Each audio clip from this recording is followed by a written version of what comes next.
It's a state of wonders, a state of unexpected surprises, and a state of charm. All characteristics worth getting out there and exploring the great state of Iowa. Welcome, fellow traveler. I'm your tour guide, Bill Wright, and on this episode of Iowanderlust, I am taking you up to the northernmost parts of the state, graced with such lakes as Clear Lake, Spirit Lake, Okoboji Lake, and Storm Lake. You want to know why I'm pumped for this adventure? We have even more vibrant communities to uncover here, and it's not just the lakeside towns. I'm also talking about Lamar's, Mason City, and Spencer. So climb on board as we enter Iowanderlust Episode 4, Lakes and Land.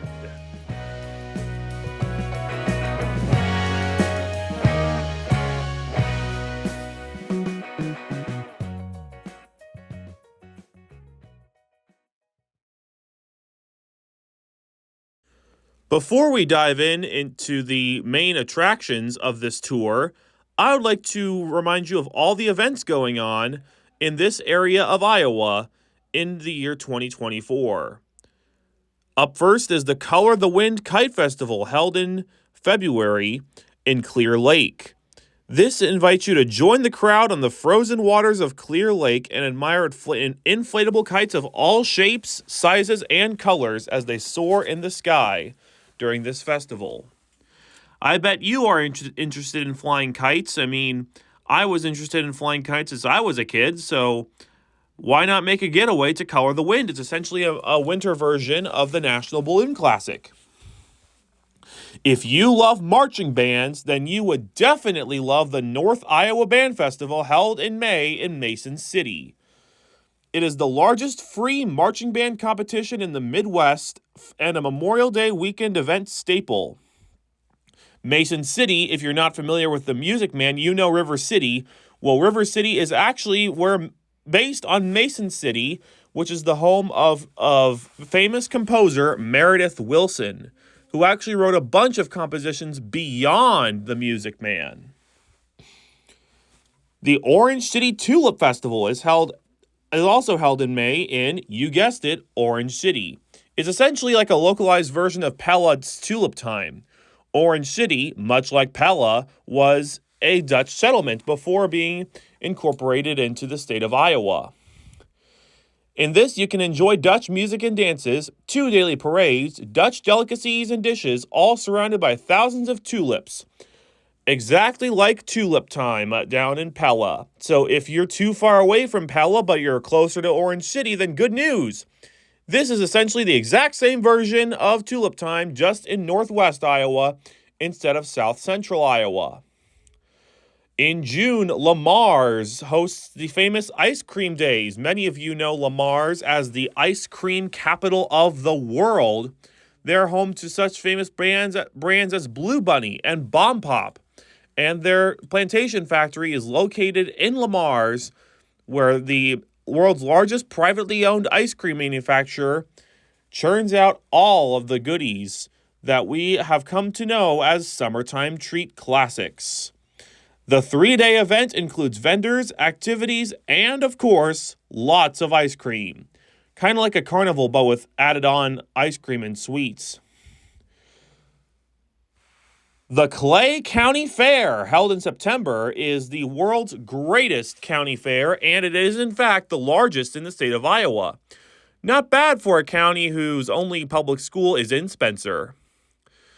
It is second to the Iowa State Fair as the largest annual fair in Iowa, and it's actually held after the Iowa State Fair, which is pretty neat. Actually, I think it has run before the Iowa State Fair, technically, if you count academic years, because it's held in September.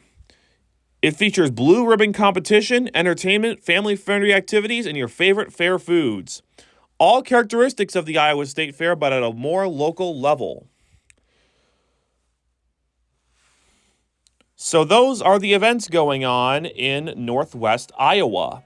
Coming up, we have our tour guide to all the tourist attractions that are featured in the northwest section of Iowa, home to a bajillion lakes, well, not as many as Minnesota to the north, and the we'll also uncover the day the music died here on Iowanderlust.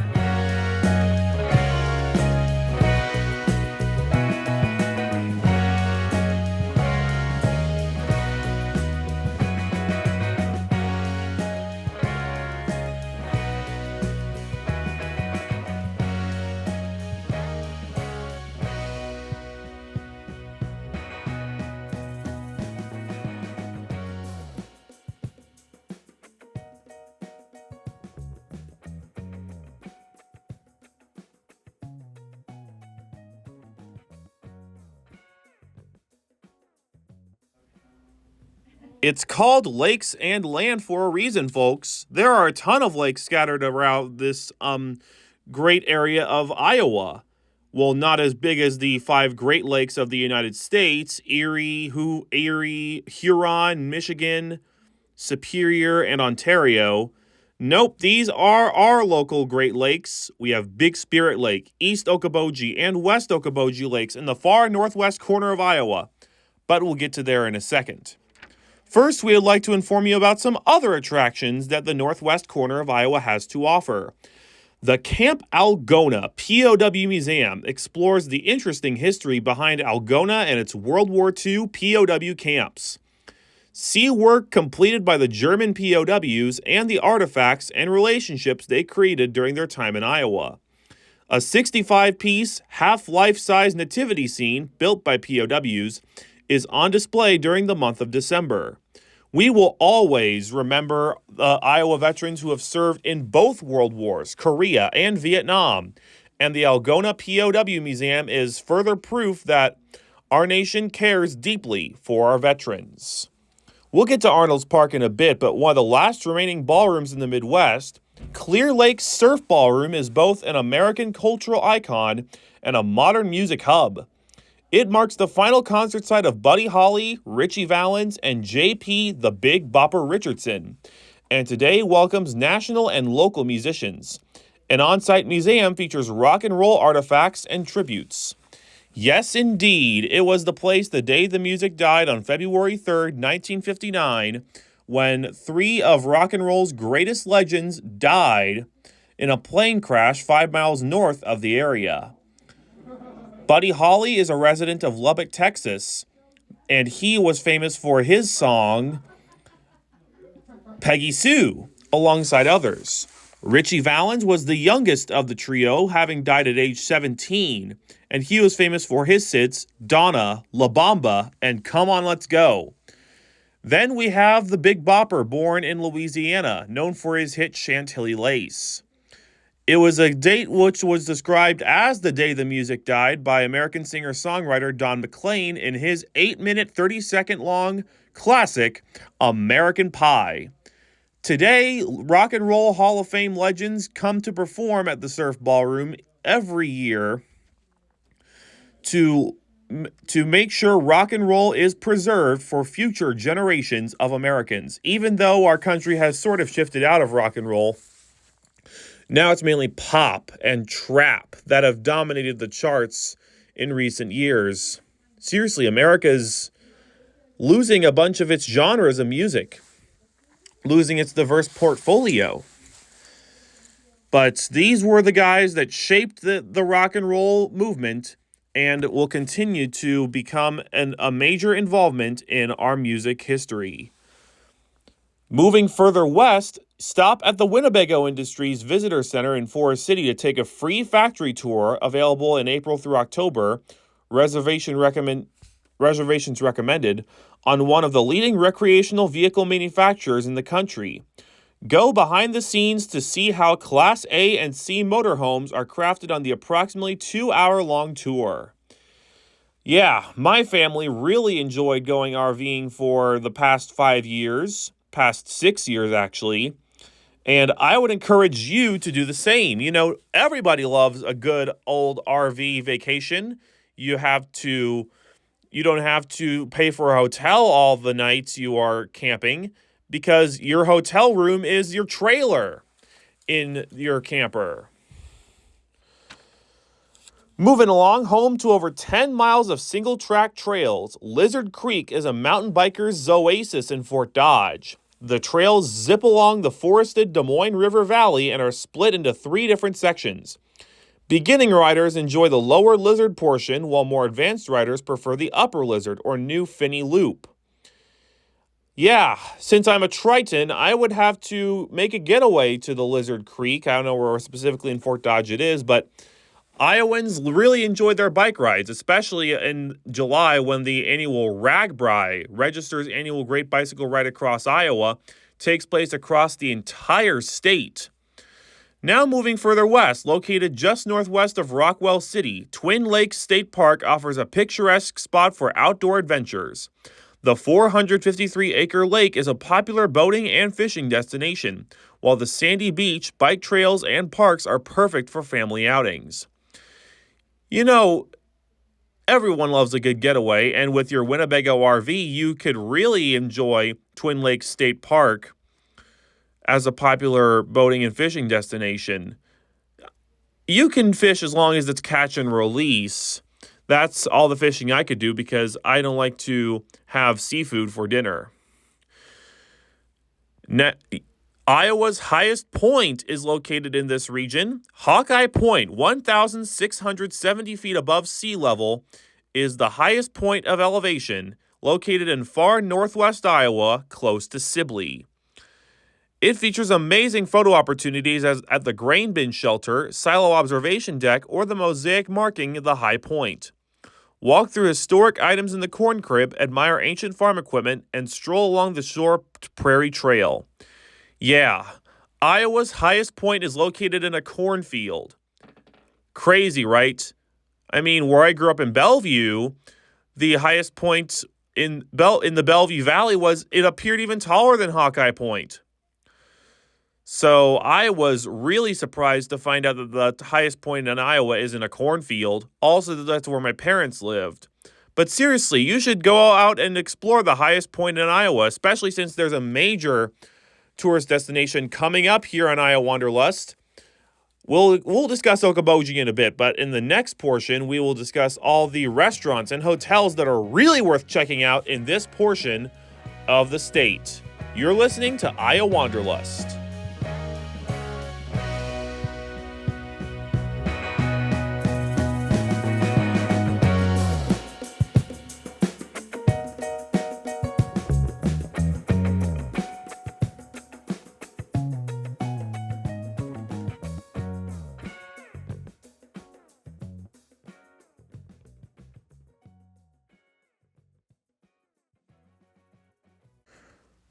We've already gone over the top places to visit and the top events worth checking out in the northwest corner of the Hawkeye State.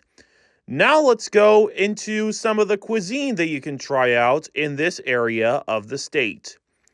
Starting off in Mason City, where you can enjoy probably one of the most unique dining opportunities in the state of Iowa. It's a Mexican restaurant in Mason City that is located inside their municipal airport. Called Avion Azul, it provides diners the chance to see airplanes as they land and take off near Clear Lake. It features a modern spin on classic Mexican dishes and includes tableside guacamole and margarita flights. Quite a cool opportunity to dine near to the place where the music died, and especially since it's a Mexican place, it provides us with a lot of opportunities to see the planes in action. Moving on out to Fort Dodge, where you will find Iowa's only Korean restaurant, Gaga and Who, which means the beautiful and the best. It features everything from stir-fry and noodle dishes to Korean BBQ and bibimbap. It also includes detailed descriptions of each item, making it a great place to try something new.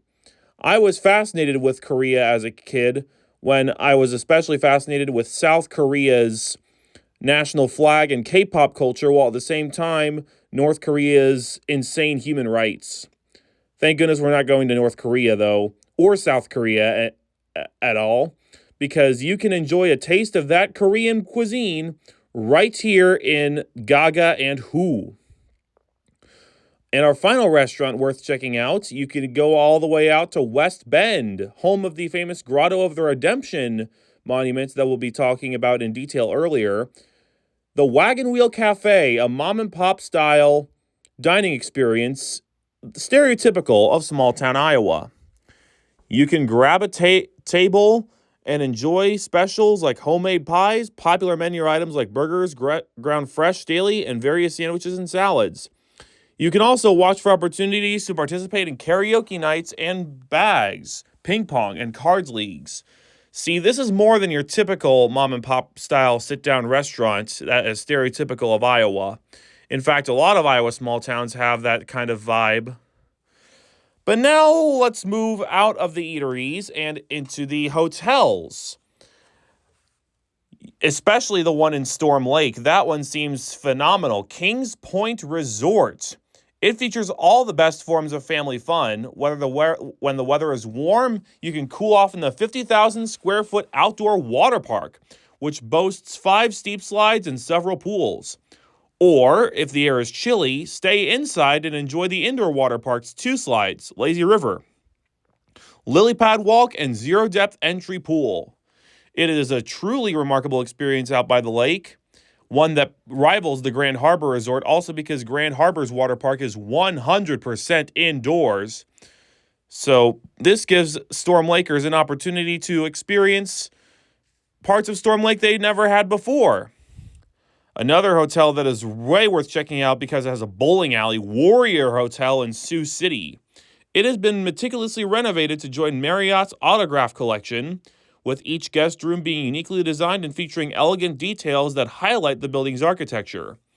Enjoy a massage at 2 Finches Spa, bowl at the hotel's state-of-the-art alley, take a dip in the indoor pool and hot tub, or relax with a cocktail at the Crown Rooftop Bar.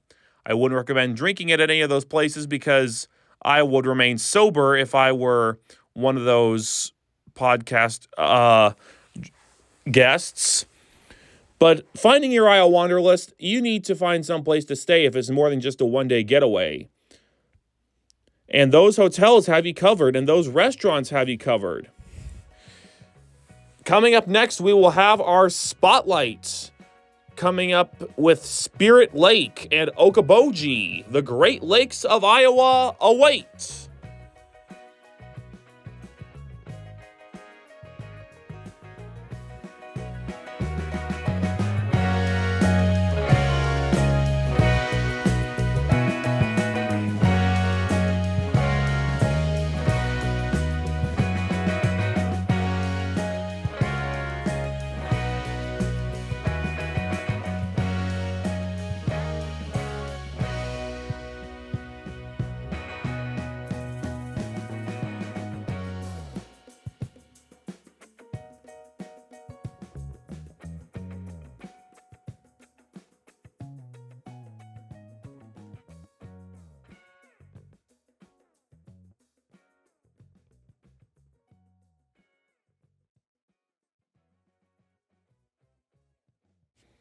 Every one of these lakeside communities offers a bunch of fun activities to do on the water and on the shore.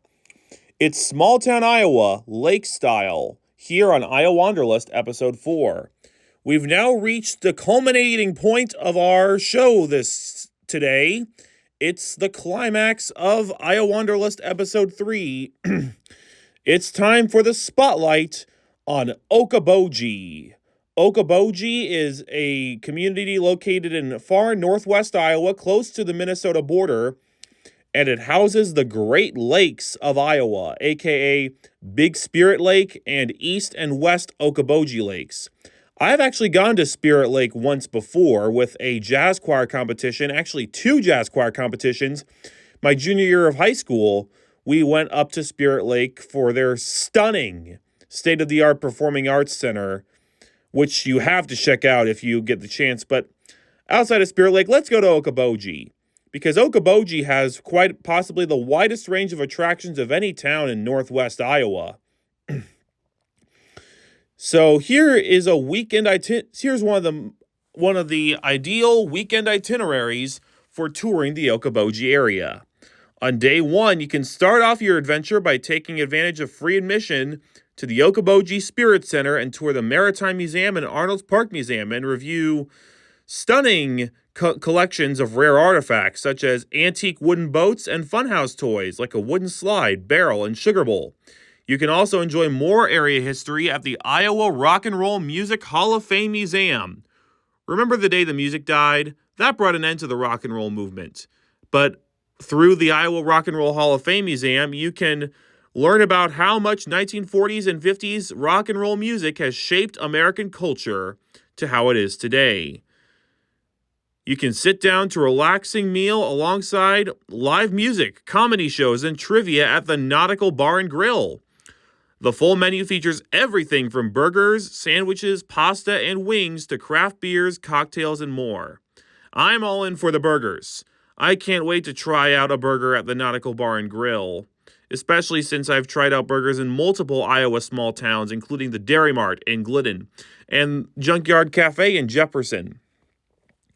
Next, step inside a world of nostalgia at the historic Arnold's Park Amusement Park, which is actually the first amusement park in Iowa. Sorry, Adventureland, but Arnold's Park came first. Home to over 30 rides and attractions, this classic amusement park thrills visitors of all ages. Race down the wooden track of the Legend roller coaster. Indulge in a famous nutty bar. Hop aboard a Queen II excursion boat ride or catch a free concert between June and August. The Legend is, in fact, the oldest roller coaster in the state of Iowa. Sorry, Tornado. To cap off your first day in this 2-day getaway, spend the night at the Inn Hotel in Okoboji to experience a perfect balance of luxury and history. Built in 1896 as the hub of society, it has since been renovated to reclaim its golden age legacy of offering pleasure and escape through elegantly decorated rooms and amenities such as an on-site tavern, outdoor pool, fitness center, and complimentary breakfast. Quite possibly the hotel experience on the tour. Now moving on to day 2. Once the sun rises, you can start your morning at O'Farrell Sisters. This legendary restaurant serves breakfast eats, including giant cinnamon rolls. Have you ever had cinnamon rolls before? I have, and I love them. So having a cinnamon roll the size of my face really helps with the sweet factor here. They even have a full bar and are famous for their pies. Yeah, good luck with drinking there. Next up, you can admire vintage cars, such as the ones the Beach Boys delineated in their hit songs, at the Okoboji Classic Car Museum. Join a guided tour to admire storefront and boardwalk scenes from the 1960s. Then explore the stunning, always changing dealership inventory of beautifully restored cars.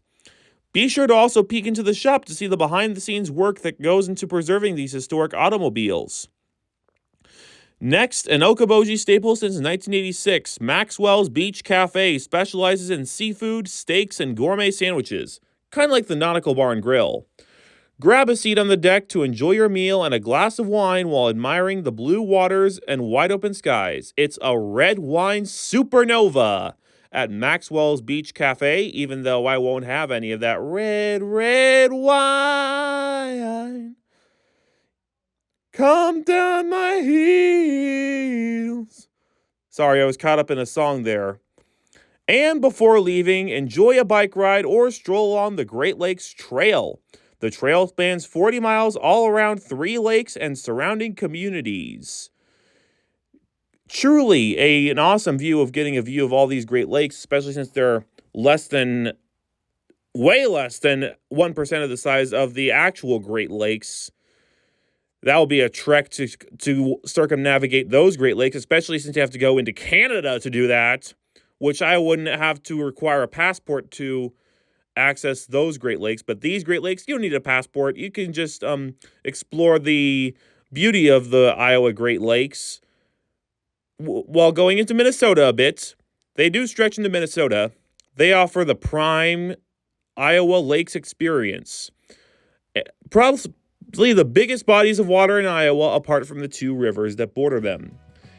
We will cap off our episode with a look at another one of Iowa's most historic treasures coming up right after this on Iowanderlust.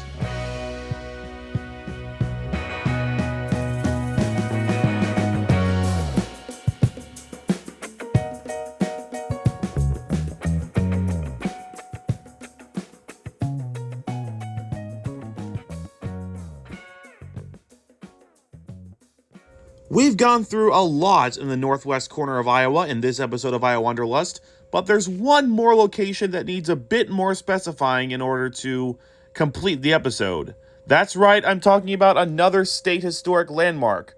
We already discussed this in the second episode, or actually the third episode with the Amana colonies.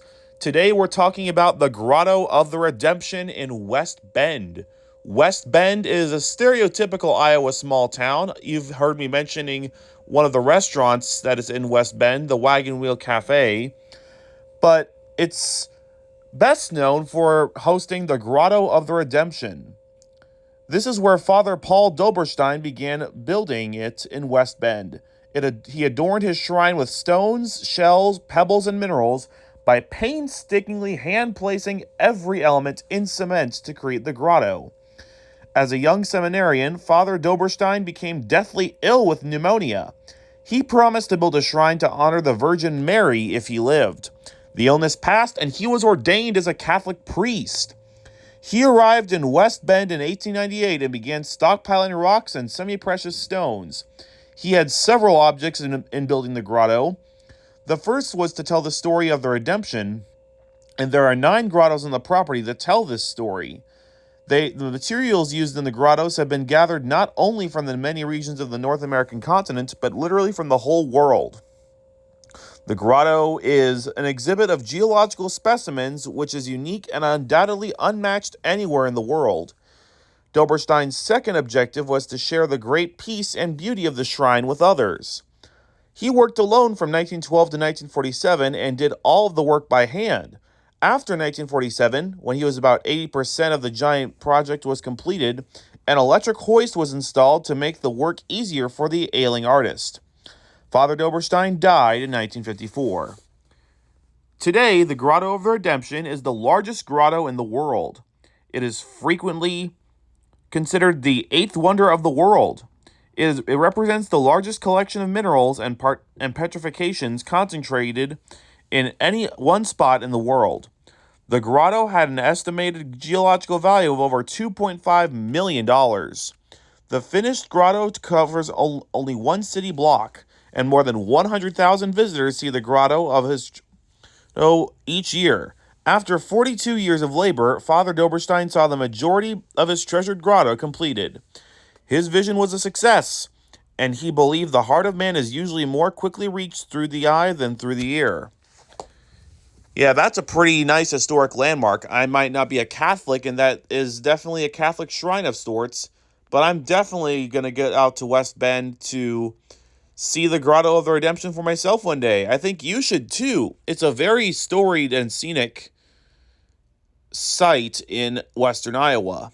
What a thrilling ride this has been on Iowanderlust. We have visited many lively communities in the northwest quadrant of the state and checked out some of Iowa's premier festivals. I think you should go out there and explore these marvels yourself so you can see what it's really like up there. Until then, safe travels, and I will see you again in episode 5, where we will take a drive down into the Luss Hills in the southwest corner of the Hawkeye State. This is Bill Wright encouraging you to find your Iowanderlust.